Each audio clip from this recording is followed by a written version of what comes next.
To all my friends and well wishers. Morning నుంచి కంటిన్యూస్గా calls వస్తున్నాయి, అందుకనే వాటికి బ్రేక్ ఇద్దామని ఇవాళ ఈ వీడియో చేస్తున్నా. ఎన్ఆర్ఐస్ అనగానే చాలామందికి ఒక కామెడీ అండ్ సర్కాజంతో అనుకుంటూ వచ్చేస్తుంది. సో ఇన్ని రోజులు ఎవరో తెలియని వాళ్ళు వీళ్ళు కొంచెం సర్కాస్టిక్గా మాట్లాడుతుంటే సరే పోన్లే అని అనుకున్నాం. కానీ ఇవాళ సీఎం మిస్టర్ రేవంత్ రెడ్డి గారు డైరెక్ట్ అసెంబ్లీలో ఎన్ఆర్ఐల గురించి ఇష్టం వచ్చినట్టు మాట్లాడినారు. సో నాన్ రిలయబుల్ అనే వర్డ్ యూజ్ చేసి ఎన్ఆర్ఐలని ఘోరంగా అవమానించారు.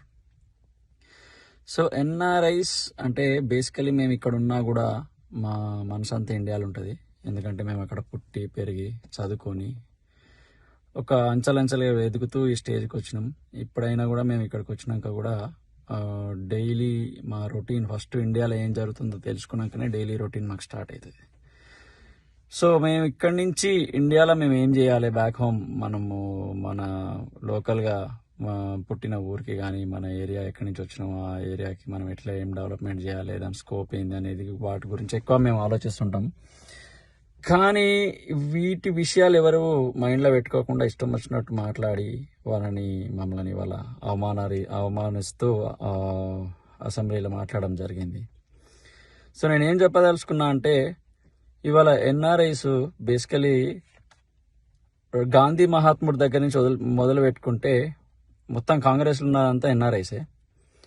ఇవాళ మోహన్ దాస్ కరమ్చంద్ గాంధీ గారు ఫస్ట్ ఎన్ఆర్ఐ, మనకి ఇండిపెండెన్స్ తీసుకొచ్చిన గాంధీ గారు ఎన్ఆర్ఐ. తర్వాత first prime minister of India Jawaharlal Nehru NRI. ఇవాళ అదే రేవంత్ రెడ్డి గారికి సీఎం పొజిషన్ ఇచ్చిన సోనియా గాంధీ ఎన్ఆర్ఐ. వాళ్ళ యువరాజు రాహుల్ గాంధీ ఎన్ఆర్ఐ. వాళ్ళ దోస్తు లోకేష్ కూడా ఒకప్పుడు ఎన్ఆర్ఐయే. సో ఇవన్నీ మర్చిపోయి ఎన్ఆర్ఐలని నాన్ రిలయబుల్ ఇండియన్స్ అని మాట్లాడి, సో ఇదే నాన్ రిలయబుల్ ఇండియన్స్ మీరు ఇండియా నుంచి అమెరికాకు వచ్చినప్పుడు ఘన స్వాగతం ఎయిర్పోర్ట్లో పలుకుతూ 100 కార్లు పెట్టి ర్యాలీలు తీసినప్పుడు మీకు ఇక్కడున్న ఎన్ఆర్ఐలు నాన్ రిలయబుల్గా కనిపించాలి. మీరు బిజినెస్లు చేసుకుంటా రియల్ ఎస్టేట్లు చేసుకొని వెంచర్లు చేసుకొని వెళ్ళాలు కట్టి ఇన్వెస్ట్మెంట్లు పెట్టినప్పుడు ఇదే ఎన్ఆర్ఐలు ప్లాట్లు కొని మీ బిజినెస్ని ఎంకరేజ్ చేసిండ్రు. ఇవాళ మీరు ఫ్రెండ్షిప్ చేసేది ఇదే ఎన్ఆర్ఐస్తోని. ఇవన్నీ మీకు మాట్లాడినప్పుడు ఇవన్నీ నాన్ రిలయబుల్గా కనిపించలేదు. ఇవాళ మీరు సీఎం అయినరు, సీఎం అయినాక ఇవాళ ఎన్ఆర్ఐస్ అందరూ నాన్ రిలయబుల్గా కనిపించారు. మీరు సీఎం కానీకి కూడా ఇక్కడ ఉన్న చాలా ఎన్ఆర్ఐస్ ఎంతో కృషి చేసిండ్రు. అసలు మేము ఎన్ఆర్ఐస్ లేనిదే తెలంగాణ ఉద్యమం లేదు. తెలంగాణ ఉద్యమంలో ఎన్ఆర్ఐస్ పాత్ర చాలా పెద్దది, అది మీరు కూడా ఒప్పుకున్నారు.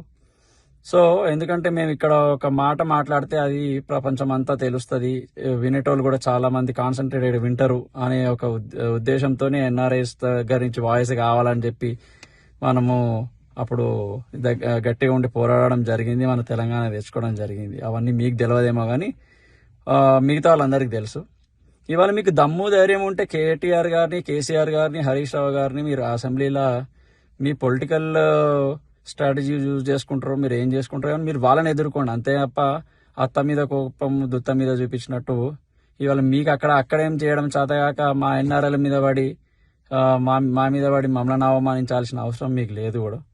ఇంకోటి ఏంటంటే మీకు ఇలా చదువుకున్నవాడు ఎవ్వరు ఓటేయలేదు. ఫస్ట్ ఆఫ్ ఆల్ ఆ అక్కసు బాగా ఉన్నది, దాంతో మీరు ఇవాళ అవమానించాలని మనసులో పెట్టుకొని మరి మీరు ఎన్ఆర్ఐలని నీకు నచ్చినట్టు అవమానించుకుంటా అసెంబ్లీలో మాట్లాడడం ఇదేది భావ్యం కాదు. సో మేము ఇవాళ ఎన్ఆర్ఐ అసోసియేషన్ మొత్తం కలిపి మేము డిమాండ్ చేసేది ఏంటంటే ఇవాళ మీరు అదే అసెంబ్లీలో మాకు అందరికీ అన్కండిషనల్ అపాలజీ చెప్పాలని మేము ఇవాళ మిమ్మల్ని డిమాండ్ చేస్తున్నాం.